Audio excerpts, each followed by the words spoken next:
There was a specific moment in American agricultural history, concentrated in the late 1950s and the 1960s, when the federal government's investment in agricultural modernization produced a generation of trained agricultural engineers and extension agents whose professional purpose was to evaluate the equipment and practices of farming operations across the country and to recommend the transitions that the productivity frameworks of the era identified as improvements. The framework was not unreasonable for the purposes it was designed to serve. It had been built on the genuine productivity improvements that larger and more powerful equipment had produced. In the farming operations where it had been deployed, improvements that were real and measurable in the specific terms of acres per hour and bushels per labor hour and cost per unit of production that the Extension Service used to evaluate agricultural efficiency. The framework was also incomplete in a specific way that the era's enthusiasm for modernization had made it difficult to see from within the professional community that was applying it. The framework measured equipment capability and efficiency at a point in time without accounting for the financial exposure that acquiring new equipment created, and without accounting for the maintenance discipline that extended old equipment's productive life beyond the service horizon the framework assumed. These omissions were not arbitrary. They reflected the genuine complexity of including financial and maintenance variables in a framework that was designed to give clear and consistent recommendations across a large number of farm visits. Recommendations that required standardized inputs and standardized outputs to be actionable at the scale of a federal rural modernization program.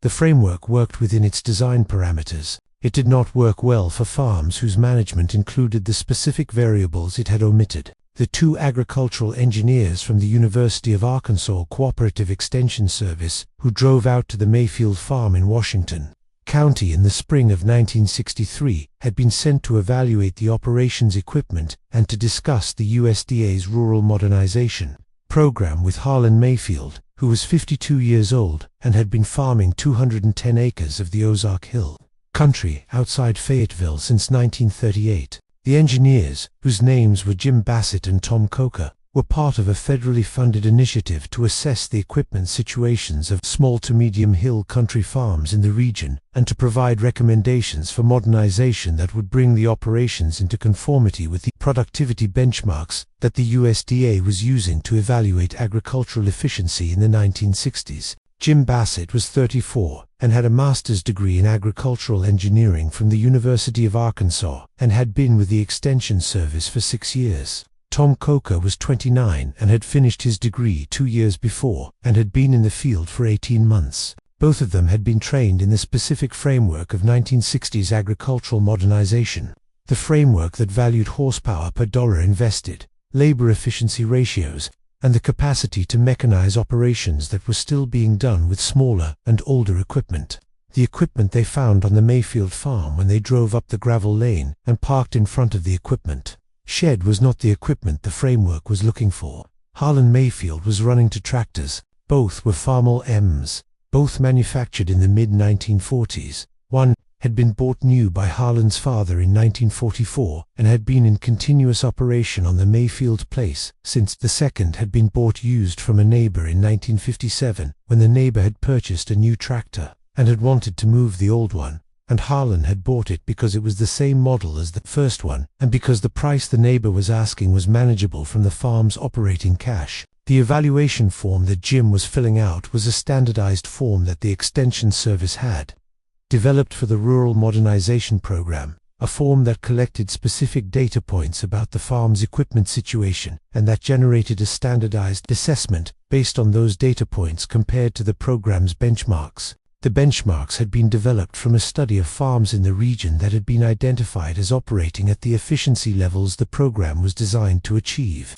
Farms that had made the transitions to more current equipment and that were producing at the rates the modernization program used as its performance targets. The benchmarks did not include farms like the Mayfield place, because the Mayfield place's efficiency profile did not fit the study selection criteria. The study had been looking for farms that had modernized and that were producing efficiently on modern equipment. It had not been studying farms that were producing efficiently on well-maintained older equipment, because the assumption embedded in the program's design was that well-maintained older equipment was a transitional category.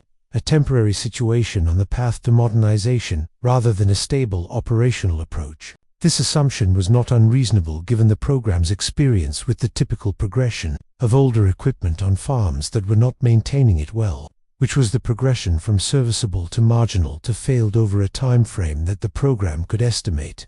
The assumption was wrong for farms where the maintenance discipline was sufficient to arrest the typical progression. The Mayfield farm was one of those farms. Jim Bassett looked at the two Farmal M's and made notes in his evaluation form. He noted the model year, the approximate operating hours, which Harlan estimated from memory, the general condition of each machine, and the assessed horsepower and hydraulic capability relative to the Extension Services benchmarks for an operation of 210 acres, with the specific crop mix that Washington County's hill country farming produced. He then said something to Harlan that Harlan would remember for 20 years. He said that the operations equipment situation was significantly below the productivity benchmark for an operation of its size, and that the two Farmal EMS, while serviceable, represented a level of horsepower and hydraulic capability that was limiting the farm's ability to operate at the efficiency that modern agricultural methods required. Tom Coker's informal observation about parts availability had been based on the standard assumption of the equipment modernization era, which was that as equipment aged and was replaced by newer models in the manufacturer's line, the parts supply for the older equipment would thin and eventually become inadequate for maintaining the machines in operating condition. This was a reasonable assumption in the general case, and was correct for equipment that had been produced in limited quantities or for specialized applications. It was less correct for equipment like the Farmal M, which had been produced in very large numbers and which had been widely adopted across American farming in a way that had produced a substantial aftermarket for parts and a network of suppliers who were serving the demand for those parts. The Farmal M's widespread adoption had also produced a community of farmers who maintained them and who had been maintaining them long enough to develop the specific knowledge of where parts were available and what equivalents could be substituted when the original parts were no longer stocked. Harlan had not found parts availability to be the limiting factor in maintaining his two Farmal EMS through the 20 years between the engineer's visit and the 1983 conversation with Gerald. He had found parts through the implement dealers in Fayetteville and through the network of agricultural supply relationships that the hill country farming community maintained, and through the occasional salvage operation that turned up useful components. The parts had been available. The machines had continued to run. Tom Coker's assumption about parts had been correct as a general case and incorrect as a specific prediction for equipment that was maintained with the attention that the Mayfield Places machines received. Tom Coker, standing beside Jim, had said more informally that they didn't make those anymore and that parts were going to get harder to find. Harlan had said that was his understanding too. Jim had said the Extension Services recommendation was that the farm consider transitioning to a current model tractor of 60 horsepower or more within the next 3 to 5 years, that the combination of increased horsepower and modern hydraulics would significantly improve the operation's efficiency. The specific quality of the exchange between Harlan Mayfield and the two engineers on the spring afternoon in 1963 was the quality of an exchange between people who are operating in different frameworks and who are too polite to make the difference explicit. Jim Bassett was operating in the Extension Services modernization framework, a framework that gave him specific professional grounds for the recommendation he was making, and that was backed by the federal programs, resources, and authority. He was not being dismissive of the Mayfield farm or of Harlan as a farmer. He was applying the professional framework he had been trained in to the specific situation in front of him and delivering the recommendation that the framework produced. Harlan was operating in his own framework, the framework that 50 years of Mayfield family farming in Washington County hill country had built and that he had been refining through his own 25 years on the place. This framework valued the specific things that hill country farming rewarded, which were not primarily the efficiency metrics of the Extension Services benchmarks, but the resilience and financial stability that allowed a hill country farm to continue operating through the full range of conditions that the hill country produced. Harlan had understood the recommendation in the sense of understanding what the framework was saying. He had not agreed with the recommendation in the sense of planning to follow it, because the recommendation was not consistent with his framework. He had not said this to Jim Bassett, because the conversation had not reached the point where the frameworks were explicit and the disagreement between them was visible. He had said he understood the recommendation. He had understood it. He had not been planning to follow it. Harlan had said he understood the recommendation. Jim had written in his evaluation report that the Mayfield operation presented equipment modernization opportunities consistent with the program's objectives, and that the farmer had received the recommendations with apparent understanding. The margin note that Jim Bassett had written on his copy of the Mayfield evaluation form in 1963 was a note that he had kept in his files through the 6 years he remained with the Extension Service and through the 26 years of his subsequent career in the farm equipment industry. Not because he had been tracking the Mayfield situation specifically, but because the note had been filed with the other field notes he kept from that period and had been in the same folder through all the subsequent office moves and storage reorganizations.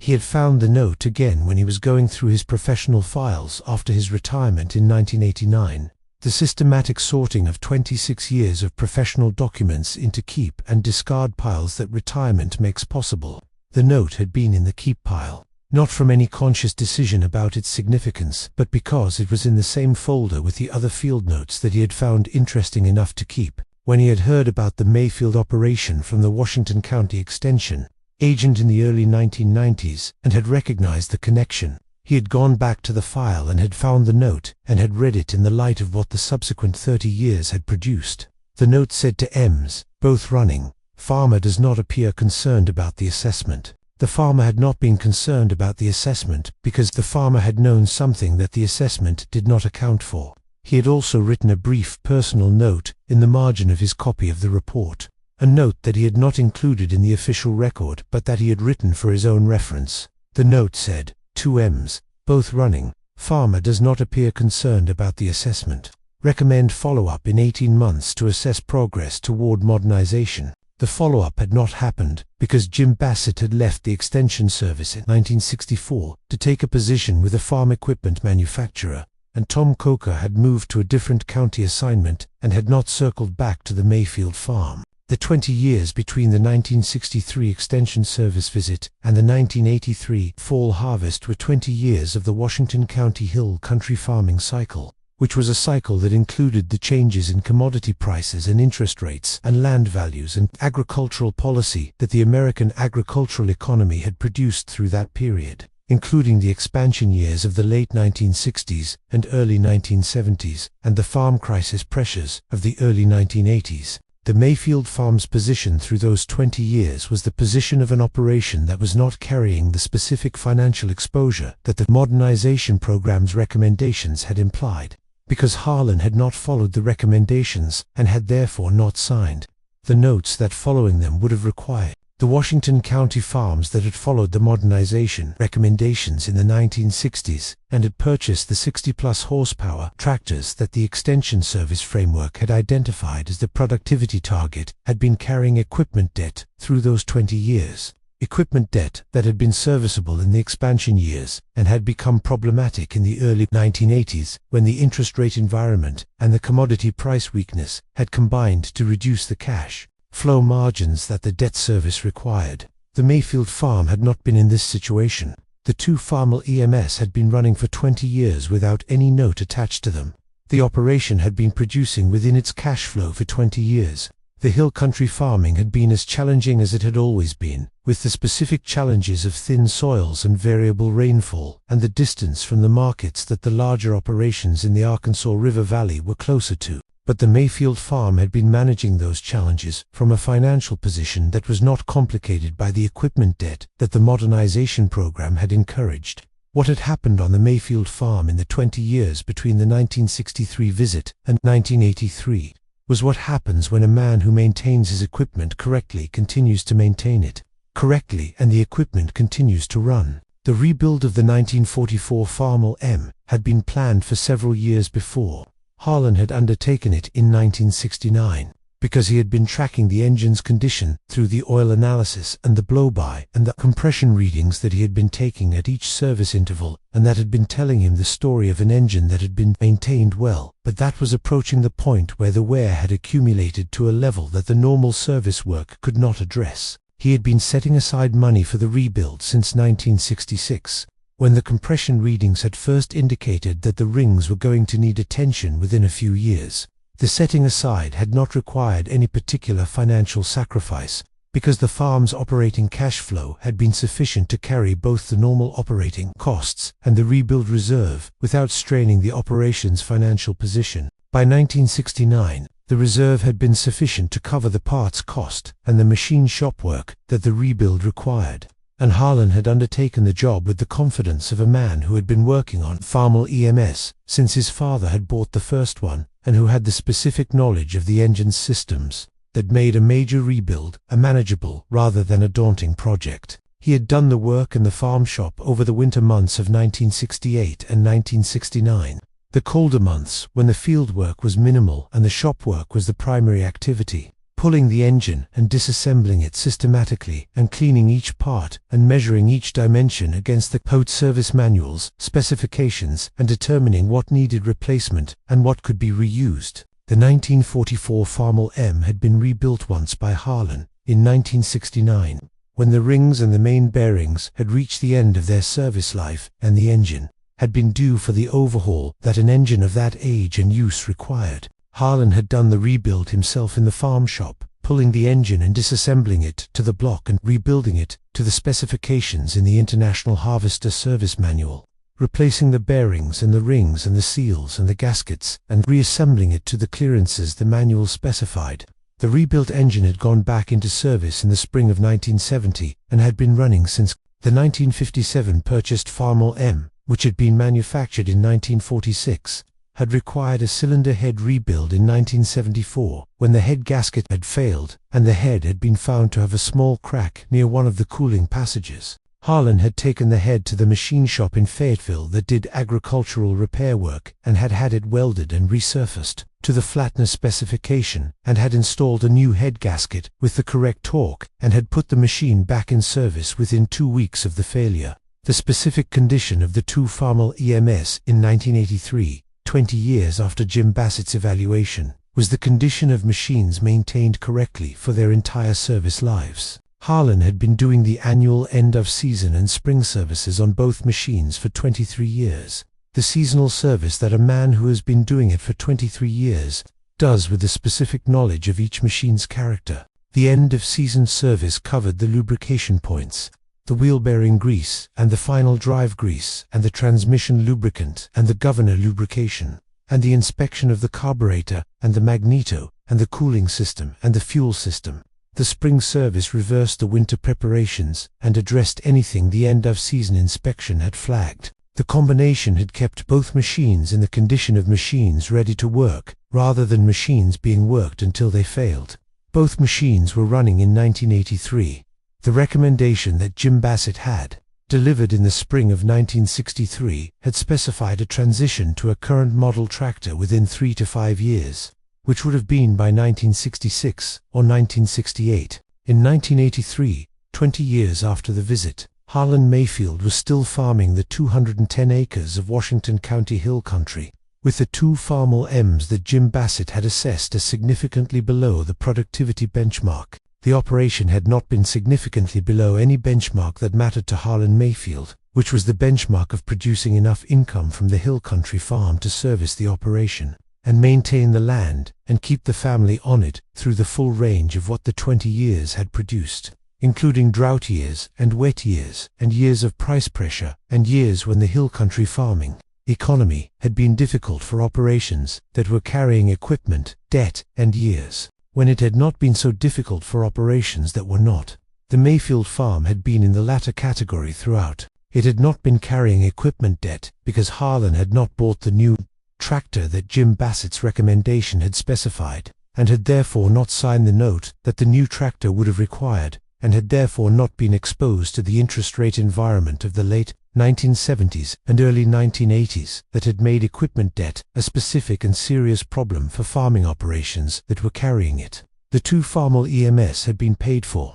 The farm had been paid for. The operation had been running on its own cash flow for 20 years, which was the operation's specific advantage over the operations that had followed the modernization recommendations and had been servicing equipment notes through the farm crisis years. The technical accuracy of Jim Bassett's assessment in 1963 deserves acknowledgement, because the story of the Mayfield Farm's continued operation on the old Farmall M's is sometimes told as the story of an engineer who was wrong and a farmer who was right, and that framing is incomplete. Jim had been correct that the newer 60-plus horsepower tractors were more efficient on the specific efficiency metrics that the extension service framework measured. The newer tractors produced more horsepower per dollar of operating cost in the conditions the framework evaluated, had better hydraulics for the implements that were becoming standard in the 1960s, and had fuel efficiency advantages that were real and measurable. He had been correct that the Farmall M's represented a level of equipment capability that was below what the modernization program's benchmarks identified as the productivity target for a 210-acre hill country operation. What he had not been correct about, within the framework he was using, was the assumption that the choice between staying with the Farmall M's and transitioning to newer equipment was a simple efficiency comparison. The choice also included the financial exposure that the new equipment required and the longevity that the maintained old equipment could produce, and those variables were not in the framework. The framework had been accurate within its scope. Its scope had not included the variables that mattered most for the Mayfield Farm's specific situation. The engineer's recommendation had not been wrong in the technical sense that the newer equipment was more efficient than the Farmall EMS on the specific efficiency measures the framework used. The newer equipment was more efficient on those measures. The recommendation had been wrong in the specific sense that it did not account for the financial exposure that the modernization created, and for the specific conditions of the late 1970s and early 1980s that made that financial exposure costly. Harlan had not been making his equipment decisions in the framework that the engineers were using. He had been making them in his own framework, which was the framework of a man who had been farming Washington County hill country since 1938, and who had understood from that experience that the hill country farming economy was not a steady-state economy, and that the composure to financial obligation during the down portions of the cycle was the specific risk that an operations management needed to address. He had addressed it by keeping the Farmall EMS running. His son, Gerald Mayfield's return to the Washington County farm in 1971 had been a decision that was partly the decision of a young man who had found his time away from the hill country, confirming that the hill country was where he wanted to be, and partly the decision of a son who understood that his father was aging and that the farm needed the additional capacity that Gerald's involvement would provide. He had been 24 when he came back, and had spent his first several years on the farm in the dual role of learning the plotteration from his father and contributing the labor and energy that the farm required. The learning had not been the learning of a man who was unfamiliar with farming, because Gerald had grown up on the place and had worked on it through his childhood and teens. It had been the learning of a man who was taking on full professional responsibility for something he had previously been a subordinate participant in.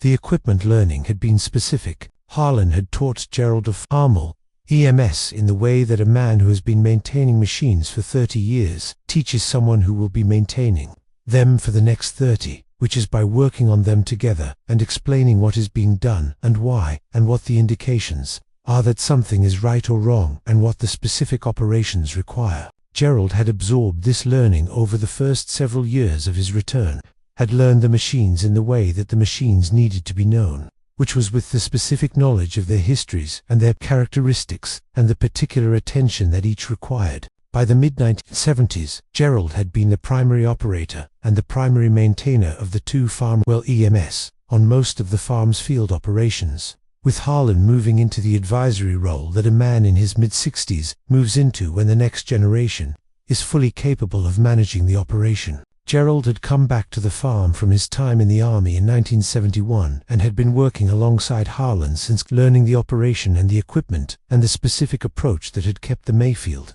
place in the family through the Depression and the war and the post-war decades and the years of Gerald's growing up. Gerald had been the one to make the observation in the fall of 1983 that put the 20 years in perspective. He had been looking at the two Farmall M's in the equipment shed after the fall harvest was done and had said to his father that the machines were in better shape than most of what he saw at the neighbors' equipment auctions. Harlan had said that was probably right. Gerald had asked how long they had been running. Harlan had told him, the older one since 1944, which was 39 years, and the one bought in 1957 since 1946, which was 37 years. Gerald had said he thought there were two engineers who had told his father the equipment was past its useful life. Harlan had said that was approximately right. That the engineers had said the equipment was below the productivity benchmark and had recommended transitioning to newer equipment within 3 to 5 years. Gerald had said that was 20 years ago. Harlan had said it was. Gerald had said the tractors were still running. Harlan had said they were. Gerald had said he thought the recommendation had not accounted for the possibility that a man who took care of his equipment would still be running it 20 years later. Harlan had said he thought that was right. He had said the engineers had been measuring efficiency in a framework that didn't include longevity. That the framework assumed the old equipment would need to be replaced because it would fail.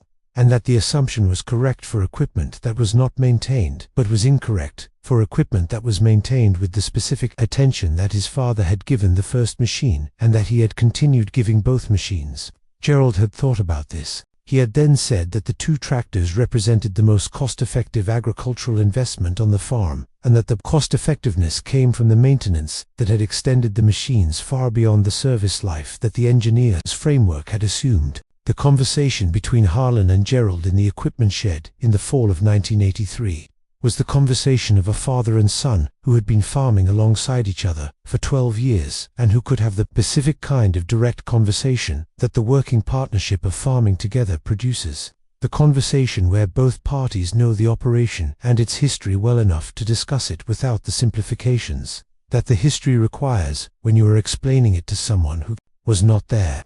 Gerald had grown up on the farm and had been working it since 1971 and had lived through the farm crisis years alongside his father, had watched the neighboring operations struggle with the equipment debt that the 1960s and 1970s modernization programs had produced, and had understood why the Mayfield place was not struggling in the same way. He had been old enough to remember the engineer's visit in 1963. Had been 16 when Jim Bassett and Tom Coker had come out, and had watched the visit from a distance without being part of the adult conversation. He had asked his father afterward what the engineers had said, and Harlan had told him, and Gerald had filed the information with the other pieces of understanding that a 16-year-old on a family farm accumulates about how the operation works and why it is managed the way it is. The 1983 conversation in the equipment shed had been the explicit accounting of what the 20 years had produced. The 20 years since the engineer's recommendation and the 20 years of the Farmall EMS continued operation. Harlan had said that was what he thought too. He had also said that the engineers had not been unreasonable in their assessment given their framework, that the framework was the standard professional framework for agricultural modernization in 1963, and that the assessment within that framework had been competent. The specific gap in the extension service framework that the Mayfield case illustrated was a gap the program's design assumptions made invisible. The program assumed that well-maintained older equipment would eventually reach the end of its serviceable life and require replacement. True, as a general statement, it did not assume that the maintenance discipline of a specific farmer on a specific machine could extend the service life far beyond the program's general horizon, changing the financial calculation embedded in the modernization recommendation. If a Farmall M could run for 40 or 50 years with the right maintenance, the comparison between its operating cost over that period and the cost of the new tractor, plus the note it required, looked very different from the comparison assuming 5-year replacement. The extension service framework had no mechanism for this distinction.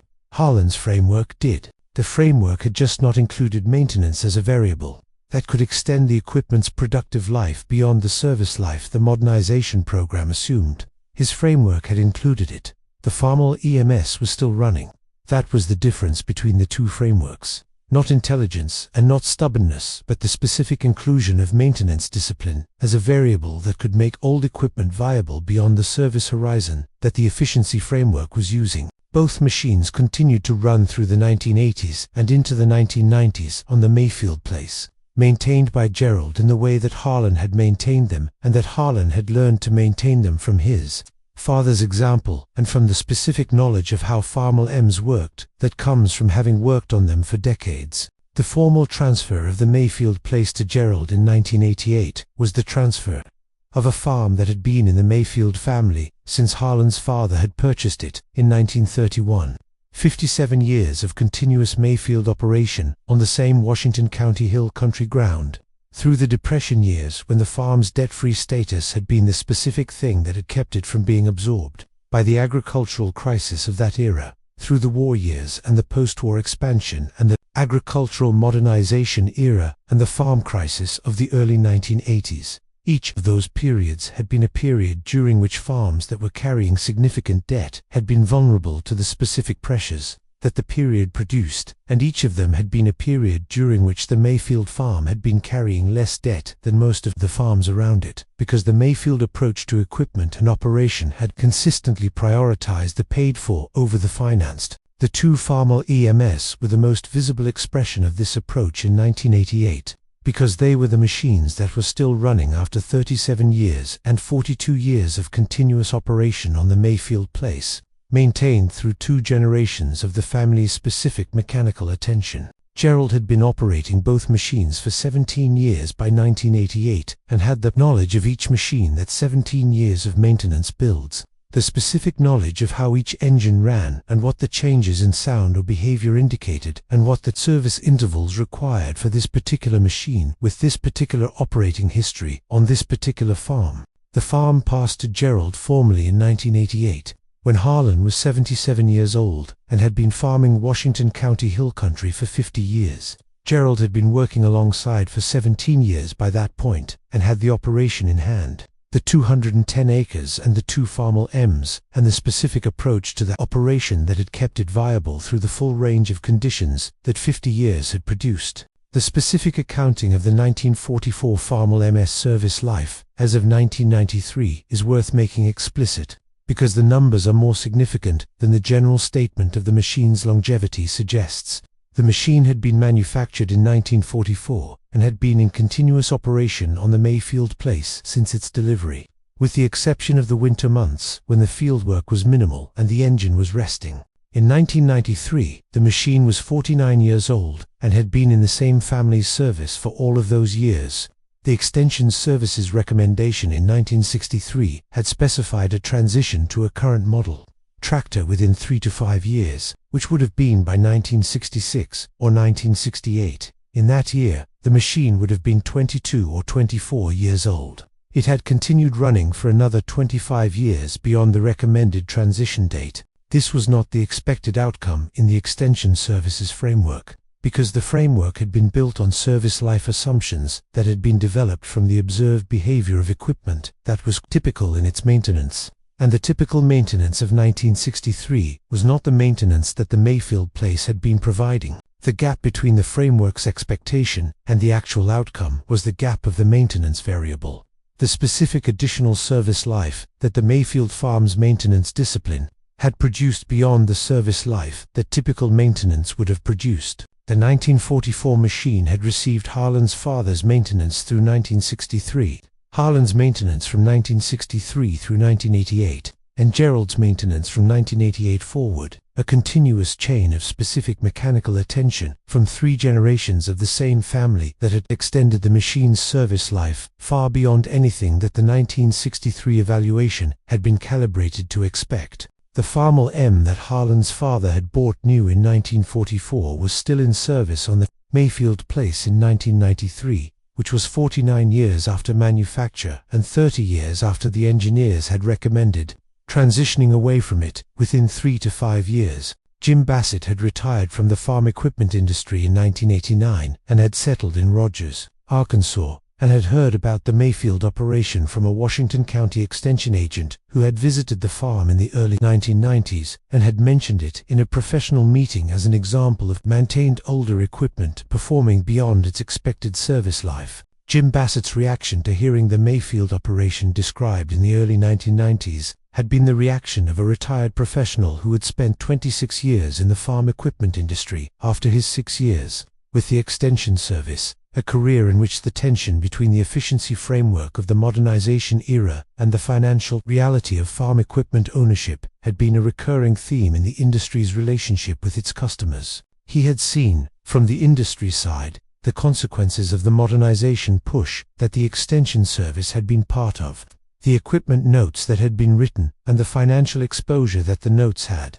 created and the situations that arose when the notes could not be serviced. He had also seen the maintenance discipline of some farmers extend equipment life beyond what the standard service life assumptions predicted, and he had found these cases notable in the specific way that exceptions to general assumptions are notable. The Mayfield case was an exception on the longest timescale he had personally been aware of, which was the 30 years from the 1963 evaluation to the 1990s. Report from the Washington County Extension agent. He had thought about the 1963 visit after hearing the description, had thought about the specific afternoon and the two Farmall MS and the evaluation form and the margin note, and had recognized in the thinking the specific gap in the 1963 framework that the 30 years had made visible. The framework had not accounted for the possibility that a farmer who knew his equipment and maintained it correctly would still be running the same machines 30 years later. The farmer had known that possibility. The farmer had been right. He had not sought out Harlan Mayfield. He had heard the description of the operation and had recognized it 26 years after the spring afternoon when he had written his evaluation report and his personal margin note, and had understood what the recognition meant. The equipment he had assessed as significantly below the productivity benchmark in 1963 was still running in the 1990s. His framework had not included that possibility. The farmer had included it. The farmer had been right.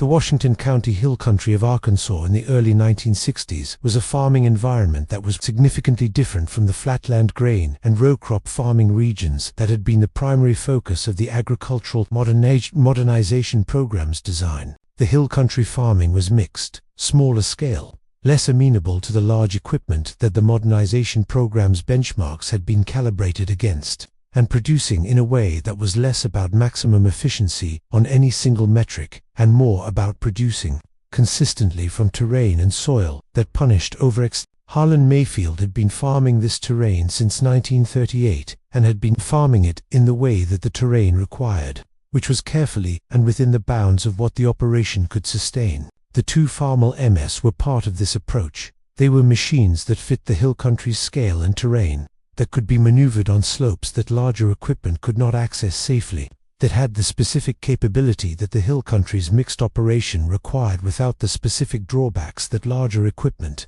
brought to smaller scale operations. Jim Bassett's benchmark had been calibrated for the flatland operations that were the modernization program's primary target, and the 60-plus horsepower recommendation reflected the productivity requirements of those operations, applied to the Mayfield Hill Country Farm.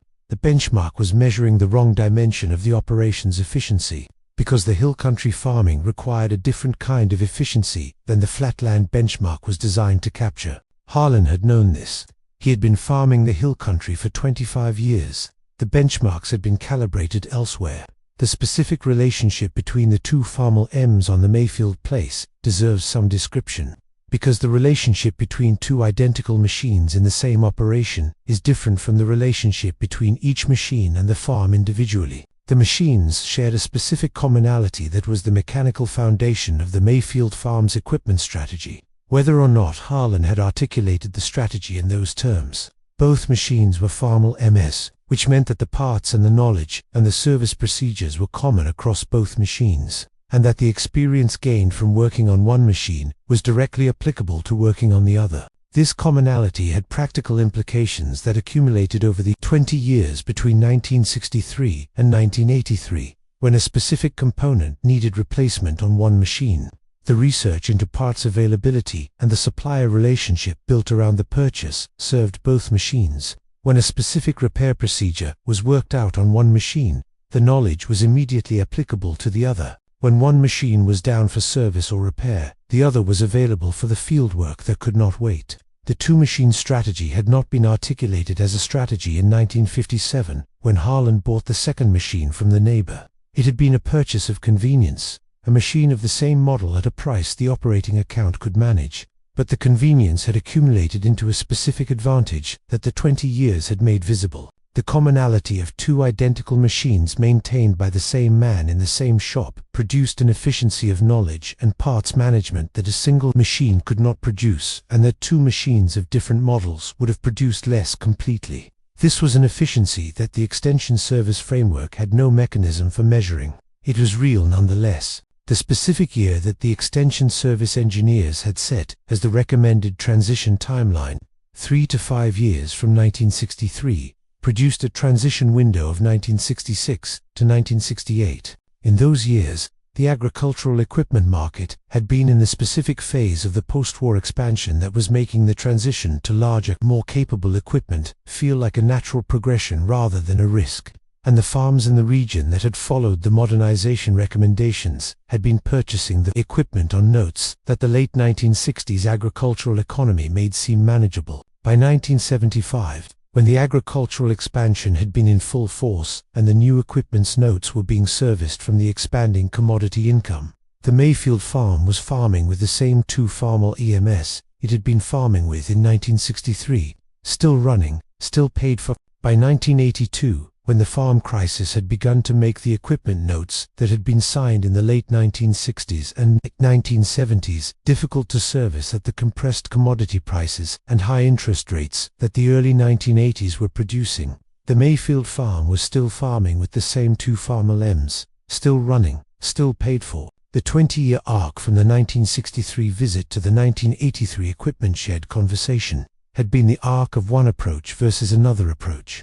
And the arc's outcome was visible in the simple fact that the Mayfield farm was still being farmed by the Mayfield family with the equipment that the engineers had assessed as significantly below the productivity benchmark. Harlan Mayfield died in 1997 at the age of 86, having farmed the Washington County Hill Country for 59 years from his first season in 1938 to the last season in which he was physically able to contribute to the work, which had been in the early 1990s. The operation that Gerald had been managing since the formal transfer in 1988 had been the preparation that Harlan had built over 50 years, and the building had been done in the specific way that the hill country farming required, which was carefully and within the operation's means, and with the sustained attention to the equipment that kept it running through decades of use. The 1944 Farmall M was still on the farm when Harlan died, no longer in active daily service, but not gone either. Present in the equipment shed is the machine that had been the farm's primary tractor through the era when Harlan and his father had been farming together, and through the era when Harlan had been farming with Gerald. Gerald had not sold it when it was retired from active service. He had kept it in the shed because the machine had been part of the operation's history in a way that made selling it feel like selling part of the history. The machine that the engineers had assessed as significantly below the productivity benchmark in 1963 was 53 years old when Harlan died. It had outlasted the engineers' framework by decades. It had outlasted the farm crisis that had claimed equipment purchased on the notes the modernization program had encouraged. It had run through 3 generations of the same family's maintenance. That was what the right approach to equipment and farming produced when it was applied consistently over 50 years. The machines ran, the farm stayed, the family continued. Gerald Mayfield continued to farm the Washington County Hill Country place after the formal transfer in 1988, running the 2 Farmall MS as the farm's primary equipment through the late 1980s and into the 1990s, alongside the additional equipment he had added as the operation had developed and as his own circumstances had permitted. He had added a 3rd tractor in 1985. A used diesel of more recent vintage that he had bought for a specific purpose and had paid for from the operating account, maintaining the practice that his father had maintained of buying what the operation could afford rather than financing what the operation's efficiency argued for. The 2 Farmall M's continued to do the utility work of the farm, the work that Harlan had put them to in 1944 and 1957 and that Gerald continued to find them suitable for in the 1990s. The machines that the Extension Service engineers had assessed as significantly below the productivity benchmark in 1963 were still doing productive work on the Mayfield place in 1993, which was 30 years after the assessment and 47 and 49 years after their manufacture. Jim Bassett had retired and had heard the story from an extension agent and had recognized his 1963 valuation and had understood the gap between what his framework had predicted and what the 30 years had produced. He had not been a bad engineer. He had been an engineer using a framework that did not include the variable that mattered most for the Mayfield farm. The variable was maintenance discipline. Harlan Mayfield's maintenance discipline had been the thing that made the 30-year outcome possible. That was what the engineers had not measured. That was what the engineers had laughed about. They had not laughed at the maintenance discipline specifically, because the maintenance discipline was not what they were seeing when they saw the two Farmall EMS in the equipment shed in 1963. They had laughed at the age of the equipment and the gap between the age of the equipment and the efficiency benchmarks. What they had not seen was that the age of the equipment was not the limiting factor. The maintenance of the equipment was the factor, and the maintenance was not something they could see from the equipment shed. It was in the records and in the hands and in the knowledge of the man who had been maintaining the machines. The man who had been farming the hill country ground since 1938 and who had kept the machines running. For 20 years after the engineers said they were past their useful life, the machines were still running. 20 years later, 30 years later, that was the answer to the framework that had not included the right variable. The machines running was the answer. The maintenance had been the variable.